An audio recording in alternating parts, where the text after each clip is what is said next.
What's going on, guys? Man, do I have some news for you guys today? Man, do I have some news. Of course, Somer Del Piso here. Like, comment, subscribe. There's going to be another episode of Peruse the News with Somer Del Piso, the captain of the cruise. And so let's get right into it. Let's see. We got some interesting articles that I saved over here for you guys. Let's start off with something that's a little controversial, a little sort of aligned with our idea of what it is to be successful and how to gain success in accordance with what they told us on the way to achieve the American dream, or just anything in general. So this article from the Wall Street Journal, written by Elisa Ward, title says, "Why It Pays to Be a Double Major in College." Just like a little synopsis, a thesis statement of the entire article. It says, a study finds that people who have two majors have more stable earnings. Come on. I have already a lot of opinions about this, but let's just read a little bit, then I'll give you guys my feedback, as we usually do in Peruse the News. So, do college students benefit from graduating with a double major? Yes, they do, according to a recent study, of course. Oh boy, I wonder who conducted that study. It suggests workers who double majored in college have more stable earnings than workers who majored in a single subject, meaning they are less susceptible to sharp swings in income. So I do understand the idea is basically you're dipping your toes in multiple lakes, right? Different ponds, as opposed to going all into one subject, and God forbid that industry for the subject that you studied in is in a downswing, right? Then you'd just be losing completely, as opposed to maybe majoring in tech and business or finance.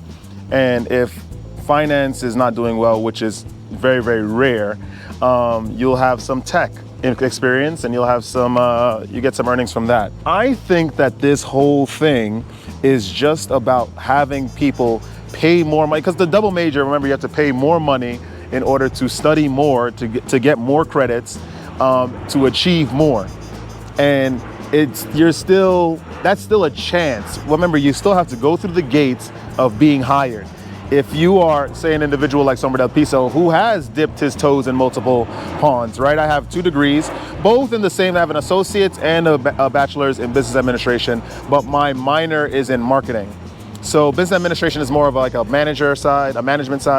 The minor is in marketing. It could be applied to like sort of any industry. You could do marketing for food products. You could do marketing for services, yoga products, right? I just think that, like in my situation, I still am working an entry-level job that anyone could work in. The definitive results of this will be as followed.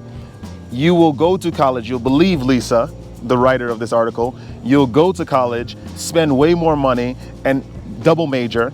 But what is not definitive is you getting a job, right? It's all up to the gatekeepers of the various industries. If they don't like the tie you're wearing, if they say that, found out that you listen to perhaps a Somer Del Piso and you're a little too radical to be controlled or to fit into the work environment, then they just won't hire you at all. No matter how skilled, no matter how much aptitude you show for displaying good work for the job. Graduates with double majors seem to experience much more protection from market shocks, says Drew Hanks, an associate professor at Ohio State University, and one of the paper's co-authors. Market shocks are anything that cause wages to rise or fall more than expected, including mass layoffs and introduction of new technologies or a shift in labor demand.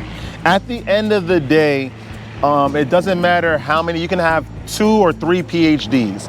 If they don't like you, the gatekeepers, or if they feel that you make them uncomfortable, right? Because maybe you are talented, or maybe you'll actually get the job done and bring to light maybe some sort of corruption or some shady workings that's going on within the company because of just the way you carry yourself. Then you're not getting hired. It's as simple as that. You just have to accept that. The study suggests, which I agree with, this paragraph over here, the study suggests that double majors give workers a more diverse set of skills, which may help them find more stable jobs, and that diverse skill set may also continue to help once they land a job. Of course, by learning more things, by having more skills, you are much more able to dip your feet into many ponds, have different parts or different types of employment. That's natural. The thing is, I always say on this channel, because it's my experience. It's my experience. At the end of the day, you are still, no matter how many skills you accumulate, you still must be accepted by the client. You still must be accepted by the employer. You still have to be accepted by a panel of employers, of interviewers. And if they do not accept you, if they do not choose to let you in, then you're not getting in. It doesn't matter how many people you've networked in that has experience or that has tenure or that has merit. It doesn't matter. So this article is just going to funnel in a whole bunch of gung-ho young individuals to spend more of their parents' money for a chance, not the definitive opportunity, but a chance to get more work. Because at the end of the day, the job market is completely horrible right now. It's been horrible for me since I got out of college. Let's just keep it a bean, back in 2015. Why that is that's neither here or there. We already know the answer to this. But I'm saying, and in response to this article, it's good to diversify your talents, but at the end of the day, do not think that going to college and double majoring and spending more money will definitively get you a job, because that's codswallop, as they say across the pond. That's just not gonna happen. So that was that article, Lisa Ward. You know, we learned quite a bit. To be honest, it's just a redefinition, a remodification of the American dream. Which is another lie, of course. Let's go on to another article. This is interesting. Erin Bunch. The article is from GQ, the GQ magazine. These guys just talk about whatever. Like, you know, these guys just say whatever they want. These guys. At least this is what I remember when I was reading GQ back in the day. Because I used to get it with my Wall Street Journal subscription. I used to actually read the physical paper. Imagine that. So Erin Bunch says, the title of this article is about wellness, why men should think about their biological clock too. Love this. I can't wait to hear this propaganda, of course. Basically comparing the depreciation of the male body and the male physique to women, like their level of depreciation, which is, by the way, completely untrue. But let's see what they have to say. Erin Bunch says, the concept of the female biological clock is no secret. Everyone knows, you know, that it's known in YouTube or in popular online spaces as the wall that will eventually be hit, right? After a certain age, females just stop producing eggs and start, I think after they reach maturity, they start losing eggs, and their chances of finding a male to reproduce are more and more slim because they become less and less attractive, right? That's called hitting the wall, and that's post-wall. This is what she's basically summarizing in this first sentence. Seemingly everyone knows and likes to remind women of a certain age. Trust me, she puts in parentheses. Of course, trying to imply that there's a lot of misogyny online, right? That the bell starts to toll towards the mid-30s, gets louder and more urgent in the late 30s and early 40s, and falls completely silent at menopause around age 50. The male biological clock, on the other hand, is rarely mentioned, and why should it be? After all, Al Pacino had a baby at 83, Robert De Niro at 79, Mick Jagger at 73. I didn't even know about Mick Jagger's baby, let alone, wow, that's crazy. Is it easy to wonder, is there even a such thing as the male biological clock? We're gonna read a little bit more, and then I'm gonna give you my feedback, of course, based on what I know about male fertility, which is a little bit, you know. Short answer is yes. This is what Erin Bunch says. She had a bunch of stuff, right, to say. But it doesn't look like the fairer sexes. The big difference is that on the female side, a woman is born with all the eggs that she'll ever have throughout her life. On the male side, there's this constant turnover of production of sperm because the testicular tissue is making sperm each and every day, says this medical doctor, a fertility doctor. While women eventually reach the end of their finite egg supply, men continue this daily sperm production throughout life. You see a 90-year-old guy in a wheelchair rolling down the hall, and he's making fresh new sperm every day. This doesn't mean, however, that the sperm of a 90-year-old man is just as healthy as the sperm of a 25-year-old man, or that older men won't have more trouble achieving a healthy pregnancy or producing healthy offspring than younger men. Aging still has significant implications in terms of male reproductive and sexual health, says this doctor. So I'm gonna say something, guys. At the end of the day, as long as you are eating healthy, remember, because the production of sperm, how sperm is produced, there's a lot of things in there. How sperm is produced is due to the refinement of the foods, the air, the water that is ingested daily. Aging does not have anything to do with sperm quality. Your sperm can still be powerful enough to produce children, as shown by the three examples here: Al Pacino, Robert De Niro, and Mick Jagger, right? Eat healthy, stay continent, right? Be on semen retention, and make sure that through semen retention, which is of course, you get the metaphysical, the physical, the spiritual benefits.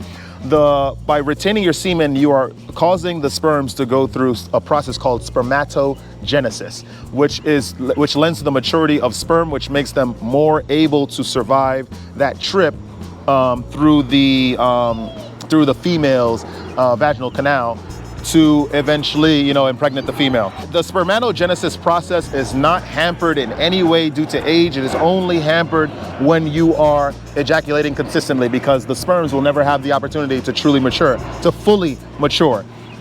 Do not listen to Miss Bunch. She is just trying to get back at men because I'm sure she gets a lot of vitriol online because of maybe the strong things she says regarding men, right, in a negative way. I can only imagine. But at the end of the day, there's the wall. The women always will hit the wall. This will happen.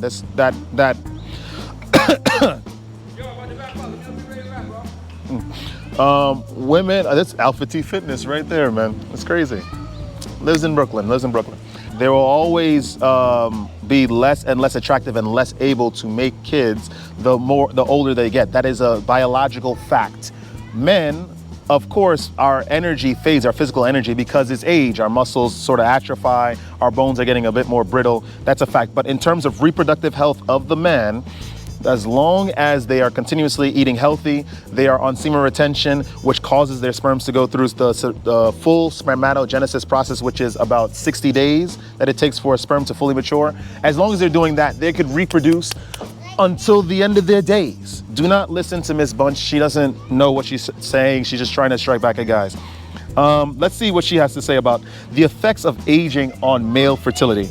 To begin with, the sperm of an older man does not look the same under a microscope as that of a younger man. Semen analyses show significant changes over time as men age. So he's saying that sperm volume decreases by 3 to 22%. Sperm motility, or mobility, or I guess motility refers to the ability of the sperm to move. Apparently that worsens by 3 to 37%, and rates of abnormal morphology, the size and shape of sperm, increase by 4 to 18% as men age. These declines are mirrored by changes on the molecular genetic level. We can see higher rates of damaged DNA inside individual sperm cells as men get older. Guys, do not listen to this codswallop. Like I said, if you are an older man on semen retention, if you are allowing the sperms to go through spermatogenesis, which is automatic when you're on semen retention because you're allowing the sperms to mature. When this happens, a lot of these changes are not gonna happen. Men will be able to reproduce until the end of their days. That's it. What this article is trying to do is trying to basically lambaste men for being sort of dodging that biological clock that women have. That's not our fault. This is just the way it was ordained. You can't get angry at us. Don't try to get back at us. Sure, okay, there might be a reduction of testosterone. Sure, there might be a reduction of physical strength, because that's just natural when you get older. But at the end of the day, older individuals will still be able to reproduce. They will still be able to not have a lot of mutations to their sperm. You're gonna be fine, older men. Do not worry. You're good. Right, what's going on, guys? So we're gonna continue. We had a change in scenery. We're gonna do our last article here. This is something that hits home for me, most definitely. This last article, let's see who is it written by? Matthew Schneier.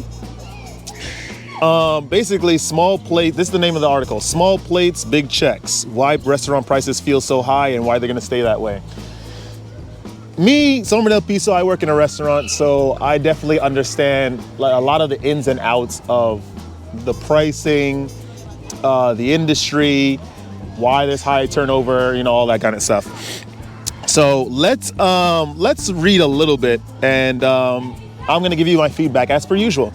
So Matthew says, the other week, a woman I know, let's call her Anna, because, it's unsafe out here in the world, managed to get a reservation at Libertine, the popular Manhattan bistro that opened last spring. She and her fiance was planning a date night, and they were ready to spend. I was really excited, she told me. The feeling didn't last. We looked at the menu, and it was just so ridiculously expensive that we called it off. The restaurant, where poulet à la crème, something fresh, I think it's cream chicken, goes for $48 and a single sausage runs $33, doesn't post his prices online. And Anna has done some sleuthing, you know, that's her pseudonym, Anna, and found user submitted photos of his chalkboard menu on Yelp. It was kind of a jump scare. It's like you were watching a Scream or something, and the ghost face came out of nowhere, you know, with a knife. The thing is this, right? One, this is Manhattan, right? She went to New York, she went to Manhattan. Manhattan, the prices of the goods and services in Manhattan are known to be extremely high, like stratospherically high, because it's in the city. It's New York City. It's it's the most popular city in the world. Naturally, things are going to be expensive. Things are expensive in restaurants generally because post-COVID, remember during COVID, restaurants were on a huge lockdown, right? Well, remember, restaurants couldn't have any customers. The only way that restaurants could do business with clients is through delivery service, or they order pickup, I believe, stuff like that. So a lot of restaurant owners, of course, this is 2024, no regulations, virtually no COVID regulations anywhere. Restaurant owners feel like they need to recoup on the money that they've lost during COVID. So they're gonna mark everything up and, you know, try to get their money back.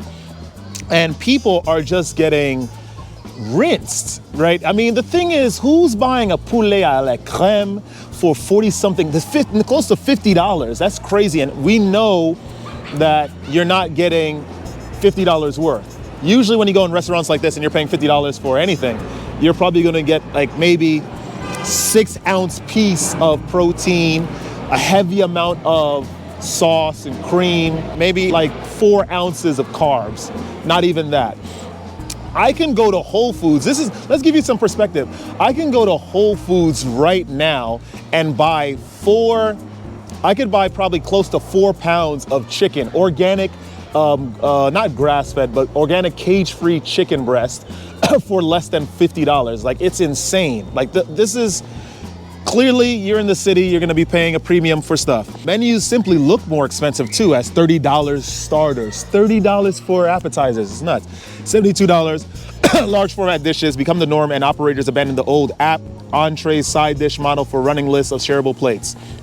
The old rule of thumb was mains could be marked up 2 times or 2.5 times, while sides got a 6 times markup. One longtime industry vet told me. And your service staff was trained to sell sides. If they couldn't sell the sides, they weren't working in a restaurant. And that's very true. You can't sell a main dish as a server and not try to sell a side. Like, that doesn't make any sense. It's just that inevitably, when the client would get the dish, the main dish, they would probably ask for a side, or they'll wonder why a side didn't come with their dish. So that's just natural. You just got to do that. But that old school restaurant math is not how it works in the post-Estella downtown dining textbook. The old days are starting to look like an era of prolapsarian innocence. Inflation is the obvious culprit, and operators must pass along their own higher costs. Insurance, rent, build-outs, garbage collection, you name it. There are only so many levers to be tweaked: smaller spaces, faster turnovers, constrict the menus with dishes that require less prep, tighter quarters for customers.